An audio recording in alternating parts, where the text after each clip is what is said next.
우리 서로 인사하시면서 주 안에 사랑하고 축복합니다.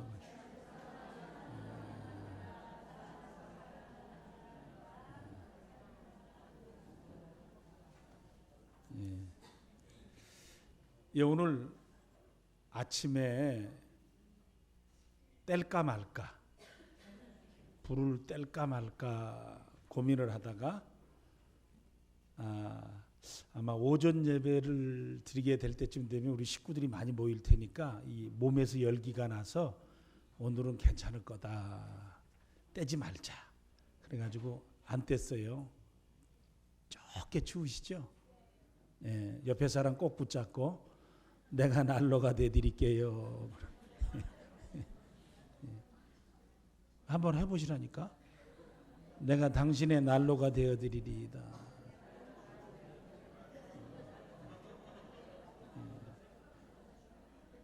예, 혼자 앉아 계셔가지고 아무한테도 할 사람이 없는 분은 외로운 분이 외로운 분. 그래. 자기가 자기한테라도 난로가 되어주세요. 예. 예, 아마 한두 주간 이렇게 지낼 수 있을 거예요. 에어컨하고 이런 거 없이. 예. 세상에는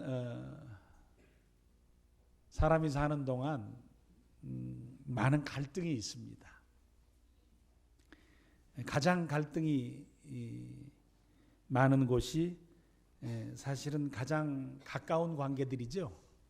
그래서 부부 사이, 그리고 고부 사이, 형제, 쌍둥이도 갈등해요. 언제 한번 말씀드렸죠. 아버지, 내가 죽이고 싶은 놈이 있습니다. 누구냐 그랬니? 명철입니다. 깜짝 놀래. 지 형인데 스트레스 받아가지고 어떻게 해버리고 싶다는 거예요. 쌍둥이 형제 간에도 갈등이 있을 수 있습니다. 뭐 이웃 간에도 그렇죠. 옆에 건물 짓는데 화장실이 막 깨지죠. 더 내놔. 그래. 여기 우리 건물을 짓는데 뭐 이렇게 담벼락 허물어지니까 3m 쌓아. 뭐 청소비 내놔. 우리도 또 갖다 주고. 예. 뭐 어쩔 수 없는 다양한 삶이 주어지죠. 가끔 경상도 남자하고 전라도 여자하고 결혼식을 하면 의아해하면서도 참 괜찮아 보이죠. 그러면서 속으로 잘 살 수 있을까? 이제 그런 생각을 하기도 하죠. 동서, 남북의 갈등이 있죠. 지금 모처럼 남한하고 북한이 대화를 하고 있지만 당장 통일이 된다면 조선인민민주공화국 님들하고 우리하고 말이 잘 통하겠습니까? 이거 모릅니다. 어떻게 될지 모르는 거죠. 생각에 많은 차이가 있을 거예요.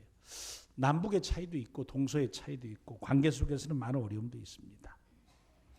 지금까지 제가 설명드린 것보다 좀 더 심각한 갈등이 있습니다. 그 갈등이 사실은 종교 간에 있었습니다.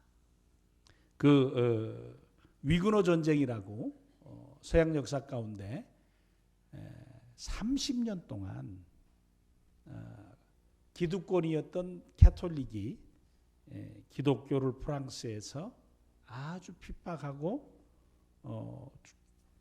많은 그리스도인들을 살해한 이 사건이 있었습니다. 굉장히 어려운 일이 있었고, 물론 그 사이에는 신흥 기업인이었던 사람들이 기독교를 좀 후원하고 있었고, 기득권자들이 캐톨릭을 지지하고 있어서 그 상공인들 간의 전투가 종교적인 전투로 바뀌어졌다라고 보는 분들도 있지만 그 이면과 외면에 그런 갈등이 있어요. 저는 개인적으로 남겨진 갈등이 하나 있다면 아마 범기독교적인 세력과 모슬렘권이 좀 많이 다투지 않을까 그런 생각이 있습니다. 그래서 3차 대전보다 훨씬 2차 대전보다 훨씬 큰 3차 대전이 종교 갈등일 가능성이 있다라는 생각도 해봅니다. 많은 갈등들과 안타까움들이 있었고 그 과정 가운데서 또 개혁의 축복도 있었습니다. 그래서 사실 오늘이 종교개혁 501주년이 되는 날이기도 합니다. 마틴 루터가 종교개혁을 하고자 했을 때 그는 신부였기 때문에 가톨릭 교회를 부수고 새로운 질서를 만들려고 했던 것은 아니었습니다. 단지 부패하고 성경으로부터 많이 벗어난 종교적인 모습을 바로잡고 바른 신앙으로 돌아가자는 거였어요. 성경이 말하는 구원에 대해서 얘기했고, 그래서 성경으로 돌아가자는 얘기를 했고, 그래서 오직 성경이 말하는 믿음으로 구원 얻음에 대해서 이야기하기 시작했습니다. 그래서 우리가 내자로 이신칭의라고 하는 얘기가 나오게 됐습니다. 사실 종교 개혁이 있었다라는 것이 우리에게 주는 의미는 성도가 신앙의 삶을 살아가면서 어느 시점이 되면 우리 자신들은 스스로를 돌아보아야 된다라는 교훈을 얻을 수가 있습니다. 신앙의 삶을 살다가 보면 우리의 모습이 신앙생활 자체에도 아주 익숙해져 버릴 때가 있습니다. 그래서 시간 되면 교회 와서 예배하고, 그리고 어떤 일이 있으면 나와서 함께 봉사하고, 그러다가 보면 우리 이 신앙생활의 모습 가운데 어쩔 수 없는 틀에 박힌 모습이 우리에게 있을 수 있다라는 겁니다. 그러다 보면 좀 예민하지 못한 우리 마음 가운데 우리 자신을 잘 돌아보지 못하는 연약함이 있을 수 있다라는 거예요. 그래서 누구라도 자신을 뒤돌아보는 모습이 있어야 된다. 방이 더러워지면 눈에 보입니다. 그래서 청소기를 들고 청소하죠. 청소기를 들고 청소합니다. 특별히 깨끗한 상태였다가 먼지가 묻으면 금방 알아보죠. 그런데 눈에 보이는 더러움은 쉽게 발견되지만 내 마음의 더러움은 내가 관심을 갖지 않으면 잘 발견할 수가 없습니다. 그래서 나는 내 스스로에 대해서 너그럽기 때문에 나는 내가 잘못해도 그냥 살짝 눈 감아줍니다. 내가 잘못하면 얼른 덮어버리기가 쉽죠. 그래서 그런 나이기에 내 스스로를 하나님 앞으로 끌고 나가고 하나님 말씀 앞으로 내 자신을 세워서 곰곰이 자신을 돌아보며 자신의 마음을 들여다보는 시간을 가져야 한다는 거예요. 그게 사실은 나를 돌아보며 새롭게 하는, 개혁하는 일입니다. 그런 일은 사실 자주 하면 좋을 것 같습니다. 자주 하면 좋겠는데, 아마 바울 사도께서 나는 날마다 죽는다라는 얘기를 하신 의미 중에 포함되어져 있는 것이 나는 날마다 그리스도 앞에서 내 자신의 자아, 그리고 살아있는 교만함, 그리고 나의 탐욕스러움, 이런 것들을 날마다 관리한다라고 생각할 수가 있을 것입니다. 사실 죽는 것에서 끝나면 별 의미가 없습니다. 딱 죽어버리고 나서 끝이 나면 그냥 끝이죠.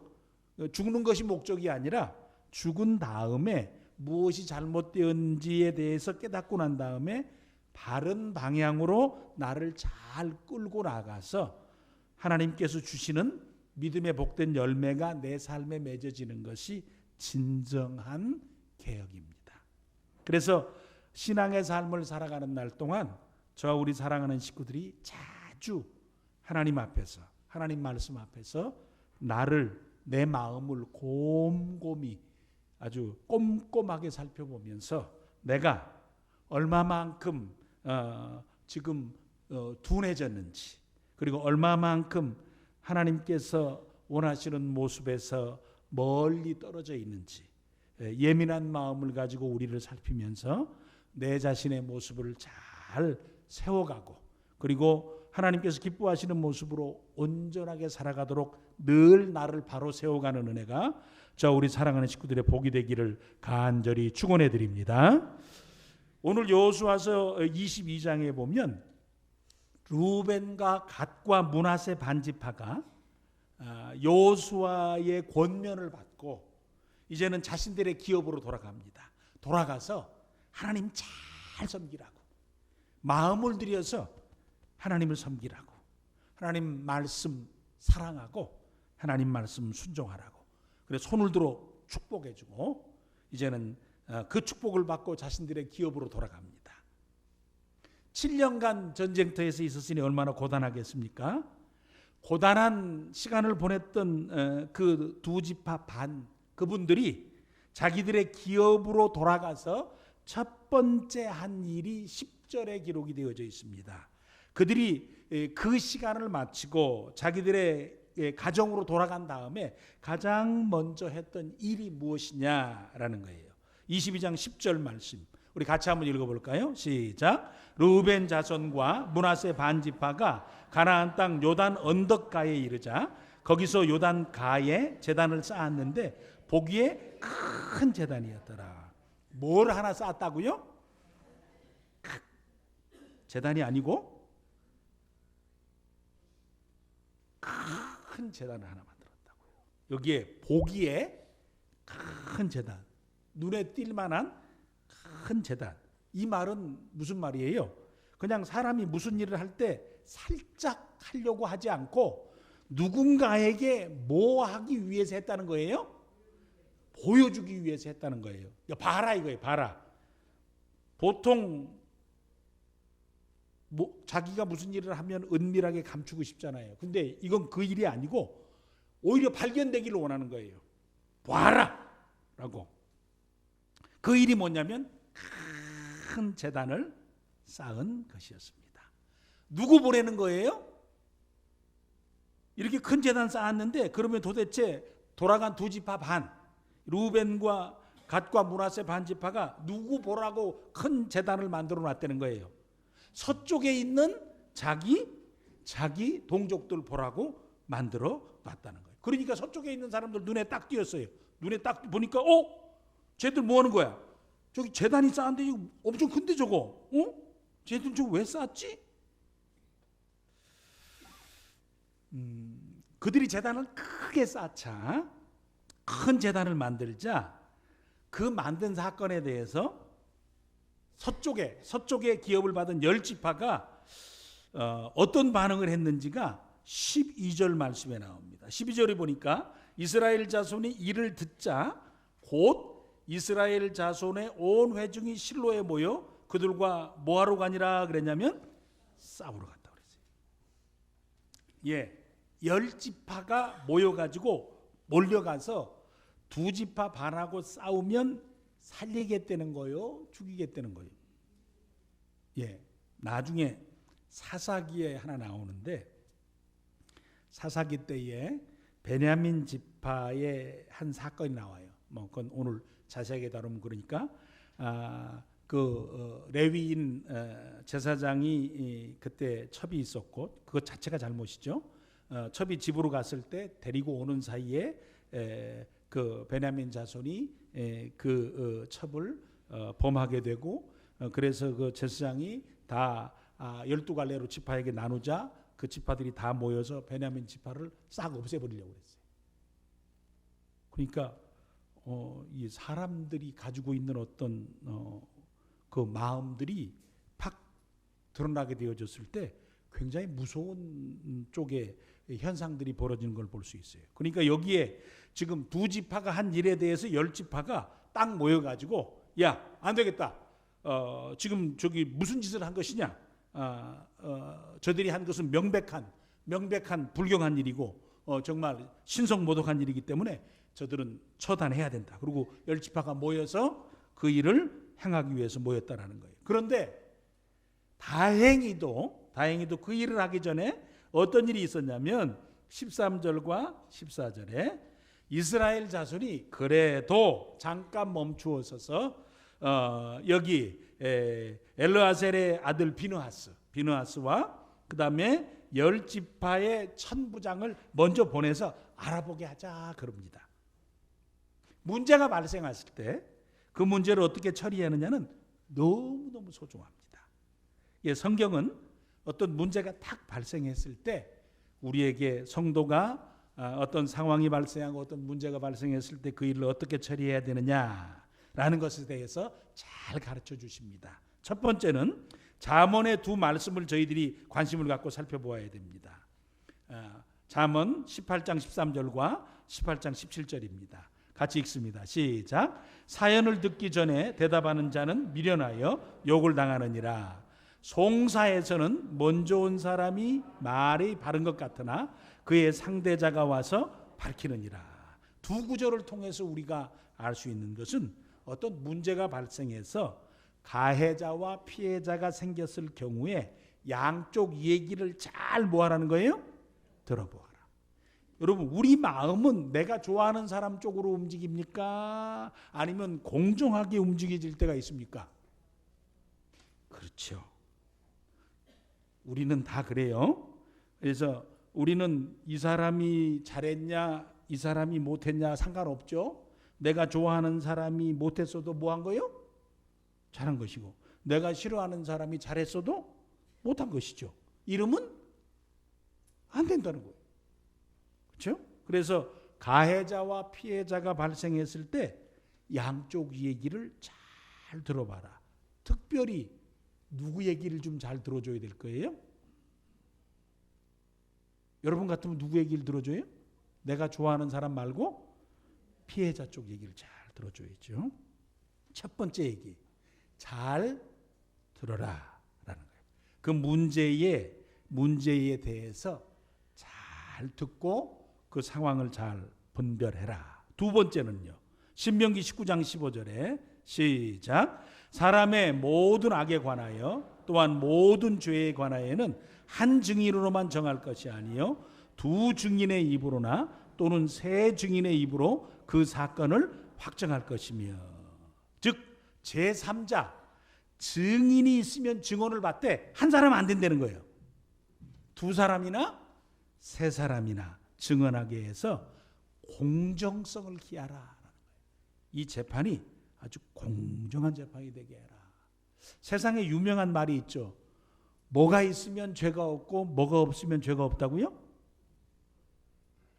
유전, 무죄, 무전, 유죄, 그렇죠? 그러니까 공정성을 기하기가 참 힘들어요. 그래서 증인들의 증언을 잘 하도록, 잘 받도록 하되 아주 공정성을 기하라. 재판이 판결이 주어지고 난 다음에 억울한 사람이 없도록 해라라는 거죠. 예수님께서는 교회가 어떤 문제를 처리해 나갈 때 이 원리를 꼭 따르라라고 마태복음 18장 15절, 16절, 17절 말씀을 해 주셨습니다. 우리 같이 한번 읽으실까요? 시작. 시작. 내 형제가 죄를 범하거든 가서 너와 그 사람과만 상대하여 권고하라. 만일 들으면 내가 내 형제를 얻은 것이요 만일 듣지 않거든 한두 사람을 데리고 가서 두세 증인의 입으로 말마다 확증하게 하라. 만일 교회의 말하고 교회의 말도 듣지 않거든 이방인과 세리와 같이 여기라. 자, 형제가 죄를 범하거든 제일로 중요한 것은 죄는 잘 처리하되 형제를 잃지 않도록 해라 그랬어요. 여러분, 어떤 사람이 잘못하고 죄지면 동네방네 떠들고 싶어요?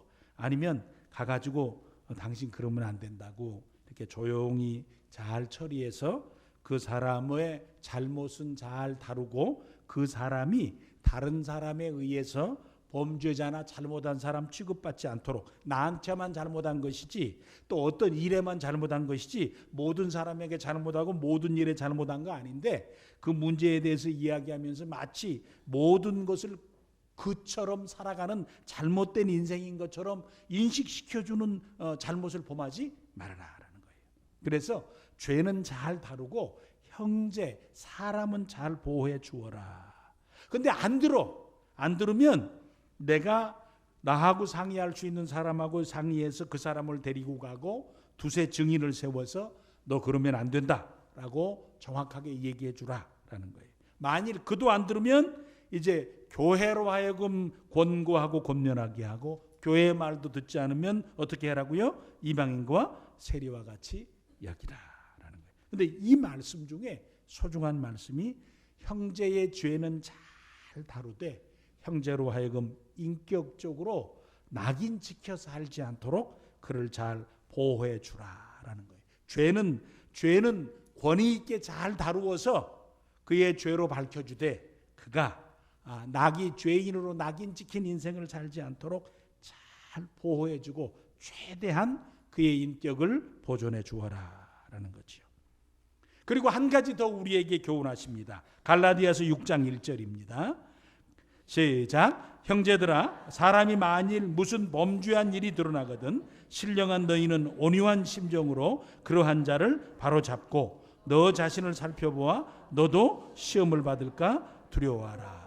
다른 사람의 죄 문제를 다루는 너도 잘못할 수 있으니까 네가 다른 사람의 죄를 이야기하는 사람이라면 너 자신이 스스로가 자신을 잘 돌아볼 수 있는 기회로 삼으라라는 거예요. 먼저 잘 들어라. 이게 뭐가 잘못된 건지 잘 들어서 상대편과 그 다음에 시비를 옳고 그름을 잘 따져서 다음에 공정하게 판단하도록 하고 죄를 다루면서 될 수 있는 대로 사람을 잃어버리지 않도록 꼭 잘 다루어 가라. 그리고 죄를 다루되 사람을 잃지 않도록 하면서도 죄의 잘못된 것에 대한 두려움에 대해서 분명한 인식을 가지고 권위 있게 다루어라. 죄를 다루고 나서 죄를 다루면서 꼭 네 자신은 어떠한가, 너는 어떠한가를 꼭 생각하므로 상대방을 다루면서 네 자신이 교만해지거나 네 자신 스스로를 잘못 평가 판단하지 않도록 너도 그 죄에 혹시 연루되거나 오염되거나 비슷한 상태에 있지 않는지를 잘 살펴보면서 지나가라라는 거예요. 그래서 비느하스와 10명의 대표들이 이제는 그 사명을 받고 가서 잘 살펴보고 공정하게 판단하고 그 다음에 권위를 가지고 판단하고 그 대신 형제를 잃지 않도록 어떻게 하면 지혜롭게 할까라는 사명감을 가지고 그들이 대표단이 파견되어서 가서 이야기합니다. 너희들 왜 이런 일을 했느냐? 어떻게 이렇게 큰 단을 만들어서 이 단을 이렇게 만든 것은 명백한 우상숭배다.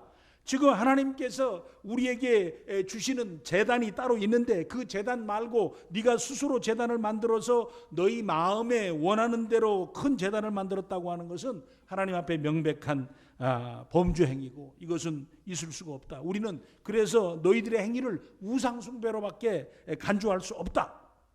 그리고 더더욱이 우리는 아픔이 있지 않냐라고 하면서 17절과 20절의 바알보올 사건과 아간의 사건에 대해서 그들은 이야기합니다. 우리 바알보올 사건은 부올에서 있었던 바알 숭배에 대한 우상 숭배를 했던 사건이었어요. 그때 또 여인들과 음행하면서 그 사건으로 말미암아서 연병이 주어졌고 2만 4천 명이 죽는 일이 있었어요. 그때 바로 이 비느하스가 이 사건에 파송됐던 비느하스가 그때 창을 들고 가서 시므온 자손의 시므이를 이 고수비와 함께 찔러서 죽이는, 그래서 연병을 멈추게 하는 사건이 있었던 그런 참 안타까운 사건을 이야기하면서 그 죄에 대한 정결함이 아직 우리에게 주어지지 않았는데 어찌 너희들이 다시 우상숭배를 하느냐라고 따져 물었습니다. 그리고 아간의 사건을 너희들이 기억하지 못하느냐? 아간 때문에 이스라엘 전체가 전투에서 실패하지 않았느냐? 36명이나 되는 사람이 죽지 않았느냐? 한 사람의 범죄가 바로 이스라엘 전체의 실패를 그리고 공동체에 고통을 줄 수 있는 것을 기억하고 나의 범죄함이 가족과 동족들에게 고통을 줄 수 있다는 거시적인 책임감을 가지고 살아야 되지 않겠느냐. 내가 죄를 지었으니 나만 죽으면 될 거 아니냐. 내가 죄값 치르면 될 것이지 네가 왜 내 생각이냐. 우리는 그럴 수가 없다. 하나님 우리를 그렇게 대하시지 않는다. 그러니까 너희들 그 문제에 대해서 빨리 벗어나라 라고 그들을 향해 나아가서 권면하는 모습들을 봅니다. 그런데 더더욱 참 멋진 모습이 있습니다. 그들의 죄를 지적하면서 그냥 그들에게 잘못만 이야기하지 않고 여호수아서 22장 19절에 제가 쉬운 성경으로 올려놨는데 이런 마음을 가지고 합니다. 같이 한번 읽습니다. 시작. 여러분의 땅은 깨끗하지 못한 땅이요 그러니 성막이 있는 여호와의 땅으로 건너오시오. 여러분은 우리들 땅의 일부를 차지하고 그 땅에 살아도 좋소. 우리 하나님 여호와의 제단 위에 다른 제단을 쌓아 여호와께 등을 돌리는 일은 하지 마시오. 또 우리에게 등을 돌리는 일도 하지 마시오. 무슨 얘기죠? 당신들이 이 약속의 땅 동쪽, 약속의 땅 이 동편에 당신들이 뭐 때문에 살았냐고. 딱 여기가 지금 짐승 기르기 좋고 평평하고 살기 좋아서 여기다 땅을 딱 차지했지 않느냐고. 그런데 막상 하나님께서 주신 땅은 요단 이 서쪽 약속의 땅이 바로 여기 아니냐고. 그러니까 당신들이 이 땅에 사니까 이방 문화와 그리고 그들의 역사 가운데서 당신들이 살면서 당신들이 신앙적인 축복들은 놓치고 세상적인 축복들은 많이 갖지만 영적인 축복들은 놓치고 있지 않냐. 그러니까 이 땅이 아무리 좋아도 거기 살지 말고 우리 땅으로 오라는 거예요. 우리 땅에 와서 하나님이 주신 약속의 땅에 들어와서 그 땅에 살자는 거예요. 우리가 가진 땅을 좀 나누어 주겠다는 거예요. 우리가 가진 땅을 나누어 줘서 거기서 당신들이 살면서 거기서 신앙생활을 잘했으면 좋겠다는 거예요. 이 땅에 살면서 이 깨끗이 못한 이 땅에 살면서 너희 자신들을 더럽히지 말고 우리가 우리의 소유를 나누어 줄 테니까 우리가 속한 땅으로 와서 여기서 살아서 하나님께 등 돌리지도 말고 우리하고도 등이 돌려지는 일이 없도록 영적인 거룩함을 유지하고 살아갔으면 좋겠다라고 이야기합니다. 저는 이 말씀을 읽으면서 회개하는 마음도 있었고 그리고 오늘 이 시대에 우리들이 내가 신앙생활 잘하면 다른 사람의 신앙적 모습에 대해서는 조금 다 이렇게 책임을 질 수 없는 부분도 있습니다만 누군가의 신앙적 연약함과 그리고 그들의 그럴 수밖에 없는 상황과 아쉬움과 안타까움 그런 모습에 대해서 우리는 전혀 마음의 여백을 두지 못하고 살 때가 참 많지 않아요? 그런데 여기 10명의 사람들이 가서 천부장들이 가서 비느하스하고 가서 그러는 거예요. 당신들 이 땅에서 살아서 이런 문제가 발생했다면 이 재단 이거 다 포기하고 이 땅 포기하고 여기 기업 포기하고 우리가 가진 기업들 다시 재편성해서 다시 당신들에게 땅을 나누어 줄 테니까 거기 재단도 없고 하나님의 약속도 없고 은혜도 없는 그 땅에서 살지 말고 우리하고 함께 와서 이 땅에서 살자고 그렇게 간절하게 부탁을 합니다. 그래서 하나님께 등도 돌리지 말고 우리하고 등지는 일도 없이 그렇게 살자고 그러는 거예요. 오늘날로 말하면 이렇게 생각하면 설명이 좀 될 수 있을지 모르겠습니다만 어떤 사람이 신앙생활을 하는데 인생을 살아가다가 보니까 어쩔 수 없이 주일도 못 쉬고 또 살아야 되기 때문에 나가서 일하고 또 그러다가 보니까 교회에 못 오고 교회에 못 오다 보니까 교회에 멀어지고 교회에 멀어지다가 보니까 그 다음에 세상과 가까워지고 그러다가 보니까 1년, 2년, 3년, 4년, 5년 쭉 지나가면서 결국은 시작은 그렇지 않았지만 절대 그러려고 그러지 않았지만 살다가 보니까 하나님하고 멀어져서 어느 순간인가 믿는지 믿지 않는지 모르는 어떤 현상이 벌어질 수 있을 것 같아서 어떤 한 믿음의 사람이 자신의 삶을 살면서 내가 지금 10이라는 돈을 버는데 당신 나하고 같이 와서 일하자고. 같이 와서 일해가지고 당신 내가 살을 줄 테니까 당신 그거 가지고 충분하게 살지는 못하지만 같이 살면서 오히려 신앙생활을 잘하자고. 나의 일할 몫을 띄워주면서 그로 하여금 당신이 살아야 될 삶에서 풍요로운 삶이나 그것을 통해서 누릴 수 있는 축복스러운 삶에 대해서 참 좋은 결실을 갖출 수 있으나 믿음의 축복에 대해서는 그렇지 못하다면 그러지 말자고. 그러니까 여기서 우리 예수 믿고 잘 살자고. 그런 마음을 가지고 자기의 것을 내어주고 나누어주고 그러면서 가까운 사람 또 형제, 그들은 다 형제였으니까 형제들의 삶을 부여잡고 그들의 공동체를 오히려 거룩함에 관심을 갖고 은혜의 삶을 살려고 했던 이 한 귀한 모습들이 여기 기록이 되어져 있습니다. 오늘 저도 그렇고 우리 자신들도 그렇고 때로는 교회도 그렇고 아버지 우리에게 주신 가장 큰 축복은 결국 이런 모습이 좀 우리 가운데 많이 나타나야 되지 않겠는가. 내가 건강하게 세워져서 형제가 믿음이 잘못되는 것을 보고 가슴 아파하고 쫓아가가지고 너 그렇게 살면 너도 잘못되고 너만 잘못되는 것이 아니라 하나님은 우리를 하나로 취급하시는데 결국 믿음의 한 공동체로 우리마저 다 너로 말미암아서 하나님의 축복을 놓치게 되니까 그러지 말라고 같이 믿음의 복을 갖고 믿음의 복을 누리면서 은혜의 삶을 살자고 권면하고 있는 귀한 이 모습이 참 가정 속에서 또 우리 교회 속에서 우리 민족 가운데서 또 땅끝을 향해서 우리의 심령 가운데 이런 귀한 마음과 자세가 있을 때에 은혜의 역사가 넓어져가고 하나님 나라가 넓어져가는 것이 아닌가라는 생각을 해봅니다.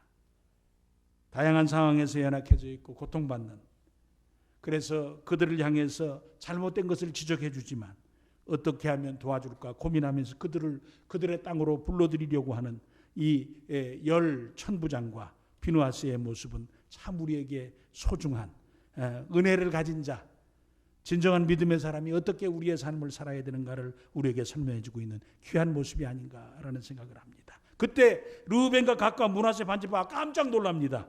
아니라고. 만약 우리가 당신들이 생각하는 그런 마음으로 우리가 이 제단을 쌓았다면, 그런 마음이 우리에게 눈꽃만큼이라도 있다면 하나님이 우리를 지금 당장 버리시고 당장 우리를 당신들의 손에 맡겨서 우리를 죽여도 괜찮다고. 여기에 표현상으로는 오늘 우리를 구원하지 마시옵소서, 그러니까 오늘 우리를 죽이시옵소서. 자신들에게 그런 마음이 눈꽃만큼도 없다는 거예요. 그런데 왜 그랬냐 그러니까 그렇게 한 이유를 24절에서부터 27절까지 길게 설명합니다.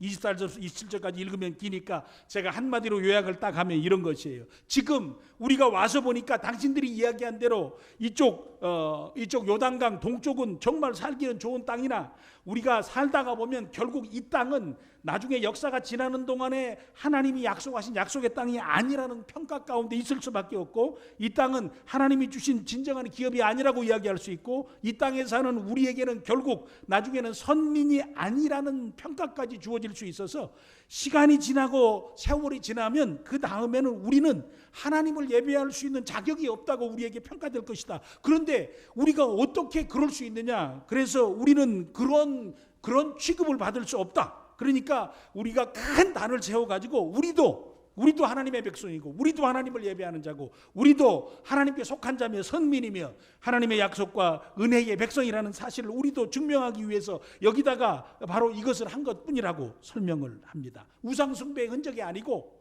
우리도 이스라엘에 속한 자고 우리도 하나님을 예배할 자고 우리도 약속에 속한 자라는 것이 역사 가운데서 다시 지나는 동안에 흐려지지 않기를 소원해서 우리가 이것을 세웠다라고 이야기합니다. 그때 비느하스와 10명의 천부장이 그랬냐고, 정말 그랬냐고, 그랬으면 됐다고, 그리고 서로를 축복하며 헤어지는 참 복스러운 장면이 여호수아서 22장입니다.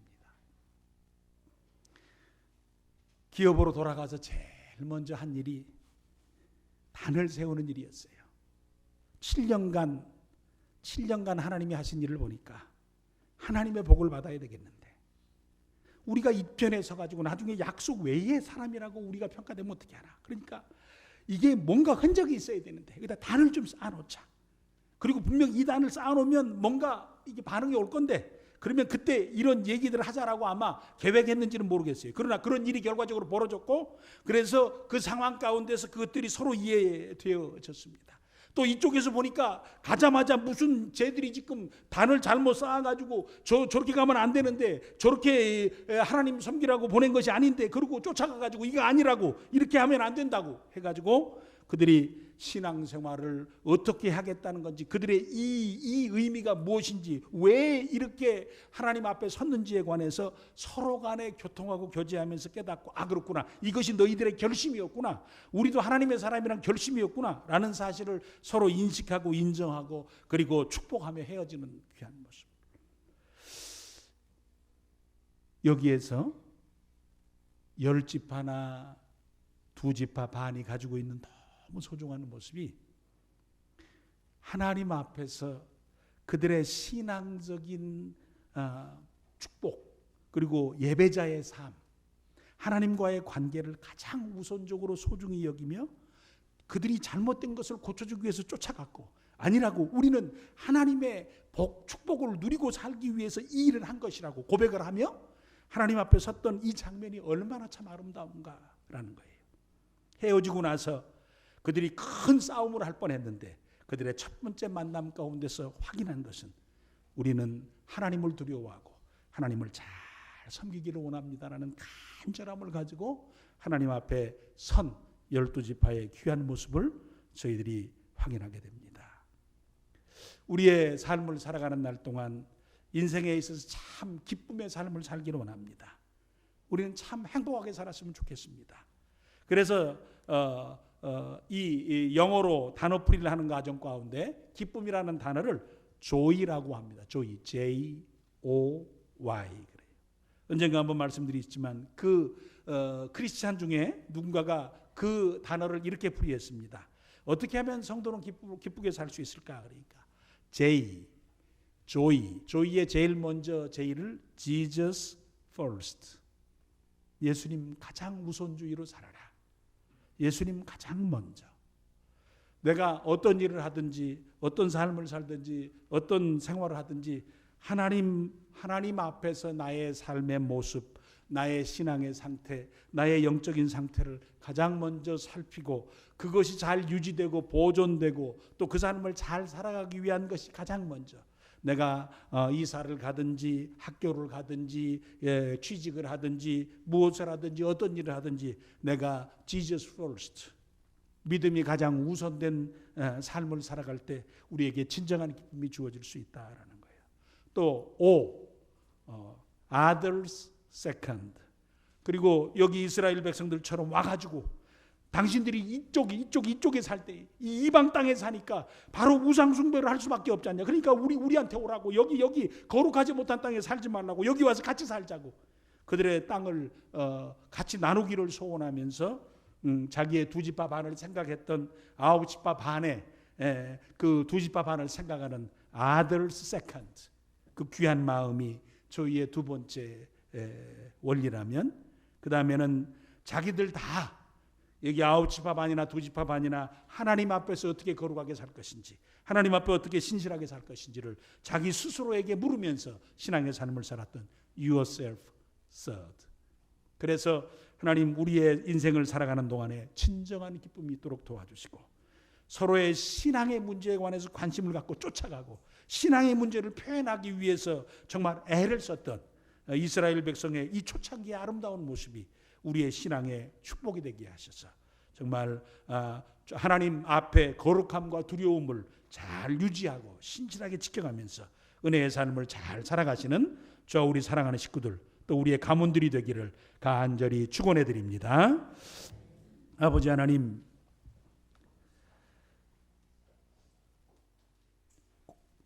자기의 기업으로 돌아갔던 2지파 반이 요단강 가장 서편 가까이에 제단을 쌓은 모습을 보고 서쪽에 있던 9지파 반과 그리고 동편의 두 지파 반이 그 문제를 통해서 자신들이 정말 하나님을 먼저 생각하고 있구나, 하나님을 두려워하고 있고 또 하나님의 때로는 신실하지 못한 자들을 심판하심과 징계하심을 굉장히 엄격하게 생각하고 있고, 그래서 두렵고 떨림으로 하나님을 섬겨가는 참 하나님을 향한 귀중한 신앙의 모습을 가지고 있는 모습들을 저희들이 확인해 봅니다.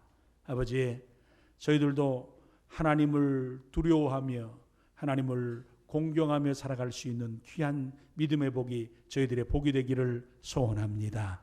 또 서로의 신앙의 모습에 대해서 도와주려고 애를 쓰는 아홉 지파 반과 거룩한 땅에 살지 말라고 여기 와서 살자고 자기들의 것들을 내어주면서 초청하며 그들의 신앙을 염려하고 그리고 길을 인도해 주는 아홉 지파 반의 귀한 모습이 저희들에게 있어서 우리의 삶을 살면서도 우리만 보지 말고 우리 옆에 연약한 자들이나 다른 사람의 참 연약함을 보고 어떻게 하든지 도와서 믿음의 삶을 잘 살도록 디딤돌이 되어주려고 하는 다른 사람 먼저의 신앙을 저희들이 가질 수 있는 복이 우리의 복이 되게 하여 주시옵소서. 그리고 우리 모두 다 하나님 앞에서 신앙의 삶을 잘 감당하면서 참 신실한 그리스도인으로 은혜롭게 저희들의 생애를 걸어갈 수 있도록 저희들의 삶의 믿음의 복과 형제의 축복과 참 성도의 귀한 교제의 축복과 은혜로운 삶이 우리 가정과 가문과 교회의 복이 되게 하여 주시옵소서. 예수님 이름으로 간절히 기도를 드립니다. 아멘.